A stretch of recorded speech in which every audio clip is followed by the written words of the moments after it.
দেখছেন পদ্মা নিউজ 24.com-এর সন্ধ্যা 6:30টার বিশেষ bulletin flash news. আঞ্চলিক সংবাদ নিয়ে সাথে আছি Sharmin Shimu. facebook.com/poddanews24 page follow করে আমাদের সাথেই থাকুন। বাংলাদেশে জলবায়ু পরিবর্তনের অন্যতম ক্ষতিগ্রস্ত এলাকা হচ্ছে খুলনার কয়রা। ঘূর্ণিঝড়, জলোচ্ছ্বাস ও বন্যার মতো প্রাকৃতিক দুর্যোগের কবলে পড়লে এখানকার নারী পুরুষ ঠাঁই নেয় আশ্রয় কেন্দ্রগুলোতে। তখন তারা পায় না জন্ম নিয়ন্ত্রণের কোনো সামগ্রী। তাই অনেক নারী গাছ খেয়ে জন্ম নিয়ন্ত্রণ করেন, যা নারীদের প্রজনন স্বাস্থ্যের জন্য অত্যন্ত ঝুঁকিপূর্ণ। বিস্তারিত দেখুন প্রতিবেদনে।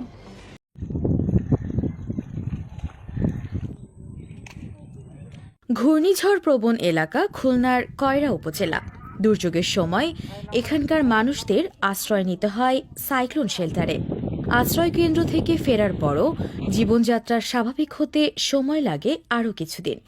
জন্ম নিয়ন্ত্রণের বিভিন্ন উপকরণ তখন সহজলভ্য না হওয়ায় পরিবার পরিকল্পনা কার্যক্রম নিয়ে তৈরি হয় দুশ্চিন্তা।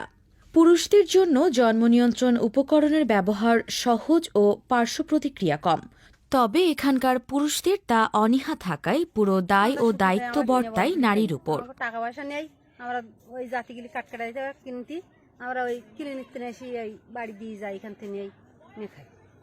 এলাকা হচ্ছে ভাঙা এলাকা, আমাদের 2 দিন অন্তর পানি আসে, তার কারণে আমাদের সাইক্লোন জাতি হয় সমস্যা।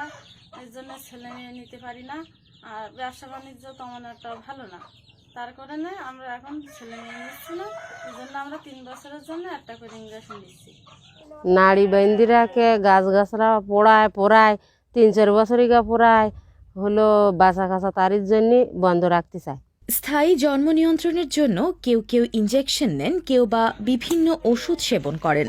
যাদের সেই সক্ষমতাও নেই, তারা ব্যবহার করেন বিভিন্ন গাছগাছালি। মাসিক চক্রে 2 থেকে 3 বারের বেশি ইমার্জেন্সি পিল গ্রহণ করা উচিত নয়। এক্ষেত্রে আমরা কপার টি ব্যবহার করতে বলি। কপার টিতে জরায়ু ক্যান্সারের সংক্রমণের ঝুঁকি একেবারে থাকে না। কিছু সমস্যার সম্মুখীন হতে হয়, যেমন মাথা ব্যথা, মাথা ঘোরা, স্তনে ব্যথা, জরায়ু মুখে টিউমার।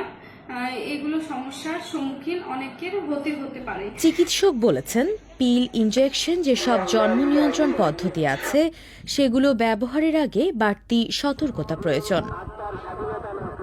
আমরা যখন ফিল্ডে কাজ করি, মূলত মাসে আমরা একটা করে বৈঠক করি মহিলাদের নিয়ে, বিবাহিত মহিলাদের নিয়ে। আমরা ওইখানে ওদের কাছে নানা প্রশ্ন করি যে ওরা কিভাবে কোন পদ্ধতি ব্যবহার করতেছে। অনেকেবার আমরা পিল ব্যবহার করি, অনেকে 3 বছর জন্য ইঞ্জেকশন ব্যবহার করে। আমরা ওদের কোনটা খারাপ দিক, যেমন ইঞ্জেকশন ব্যবহার করা তো উচিত নয়, বা একটা পিল ব্যবহার করা উচিত নয়, এগুলো ওদেরকে বলি। তবে ওরা কেউ শুনতেছে না, এটাই মূলত হইতেছে ফিল্ডে। বিশেষজ্ঞরা বলছেন, জন্ম নিয়ন্ত্রণ পদ্ধতিকে এখনো অনেক পুরুষ ঝামেলা বা বাড়তি চাপ মনে করেন, কিন্তু পরিকল্পিত সংসারের জন্য এর বিকল্প নেই। আনিকা তামান্না, পদ্মা নিউজ, কয়রা, খুলনা। রংপুরের বদরগঞ্জে উপজেলা নির্বাচনে চেয়ারম্যান পদে পছন্দের প্রার্থীকে ভোট না দিলে ভোটারদের রড গরম করে সোজা করার হুমকি দিয়েছেন কালুপাড়া ইউপির 6 নম্বর ওয়ার্ড সদস্য শফিকুল ইসলাম। বৃহস্পতিবার হুমকি দেওয়ার ভিডিওটি ফেসবুকে ছড়িয়ে পড়লে এলাকায় তোলপাড় সৃষ্টি হয়। 46 সেকেন্ডের ভিডিও ক্লিপটি শুক্রবার সংবাদ মাধ্যমে পৌঁছায়। গত 15 মে বুধবার রাতে কালুপাড়া ইউনিয়নের বৈরামপুর গ্রামে উঠান বৈঠক করেন ফজলে রাব্বি সুইট। সেখানে বক্তব্য দেন ওই ইউপি সদস্য। এলাকাবাসী জানায়, সুইট পরপর 2 বার উপজেলা চেয়ারম্যানের দায়িত্বে রয়েছেন। এবারও তিনি প্রার্থী হয়েছেন। তিনি রংপুর জেলা যুবলীগের সিনিয়র সহসভাপতি। তার প্রতিদ্বন্দ্বী প্রার্থী উপজেলা যুবলীগের আহ্বায়ক হাসান তবিকুর চৌধুরী ওরফে পলিন চৌধুরী।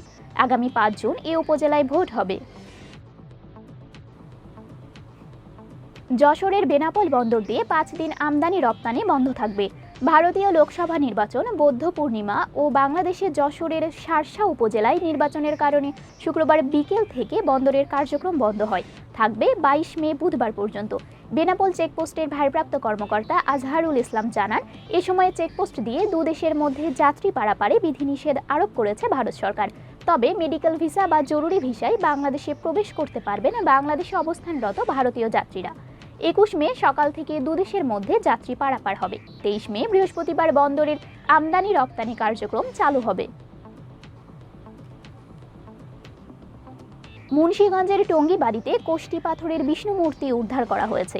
শুক্রবার সকালে উপজেলার উত্তর বেতকা গ্রামের সোহেল শেখের পুকুরের মাটি খননকালে মূর্তিটি উদ্ধার করা হয়। উপজেলা নির্বাহী কর্মকর্তা আসলাম হুসাইন বলেন, শ্রমিকরা মাটি খনন করার সময় মূর্তিটি দেখতে পান। বিষয়টি বেতকা ইউনিয়ন পরিষদের চেয়ারম্যান রকনুজ্জামান শিকদার রিগান জানালে মূর্তিটি উদ্ধার করেন তিনি। মূর্তিটি উচ্চতায় 37 ইঞ্চি ও প্রস্থে 17 ইঞ্চি। মূর্তিটি ট্রেজারিতে প্রেরণ করা হবে বলে জানান ইউএনও। শরীয়তপুরে স্ত্রীর স্বীকৃতির দাবি জানিয়ে 21 বছরের তরুণ নাদিম সরকারের বাড়িতে অনশনে বসেছে 42 বছরের নারী। ফেসবুকে পরিচয়ের পর ওই নারীকে বিয়ে করেছিলেন নাদিম, কিন্তু কিছুদিন পরেই স্ত্রীকে অস্বীকার করে যোগাযোগ বন্ধ করে দেয়। বৃহস্পতিবার সদর পৌরসভার হুগলি গ্রামের সর্দার বাড়িতে স্ত্রীর স্বীকৃতি পেতে অনশনে বসেন কুড়িগ্রামের কবিরাজপাড়া গ্রামের এ নারী। শুক্রবার সংবাদ মাধ্যমকে পালং থানার ভারপ্রাপ্ত কর্মকর্তা মেজবাউদ্দিন আহমেদ এ তথ্য নিশ্চিত করেছেন। 2 সন্তানের জননীকে চলতি বছরের জানুয়ারিতে ঢাকার আজিমপুর এলাকায় বিয়ে করেন নাদিম। নারী বলেন, সবকিছু জেনে শুনে নাদিম তাকে বিয়ে করেছে। নাদিম বলেন, জানতেন না তার এত বয়স, তাকে ডিভোর্স দিয়ে দিয়েছেন। থানার ওসি বলেন, দুজনেই প্রাপ্তবয়স্ক, তবে ভুক্তভোগী অভিযোগ করলে আইনগত ব্যবস্থা নেওয়া হবে। নোয়াখালীর বেগমগঞ্জ উপজেলায় স্ত্রী আয়শা খাতুনকে হত্যার 22 বছর পর মামলায় যাবজ্জীবন সাজাপ্রাপ্ত ঘাতক স্বামী শামসুদ্দিনকে গ্রেফতার করেছে র্যাব 11। বৃহস্পতিবার দিবাগত রাতে চৌমোহনী পৌর বাস টার্মিনাল থেকে তাকে গ্রেফতার করে।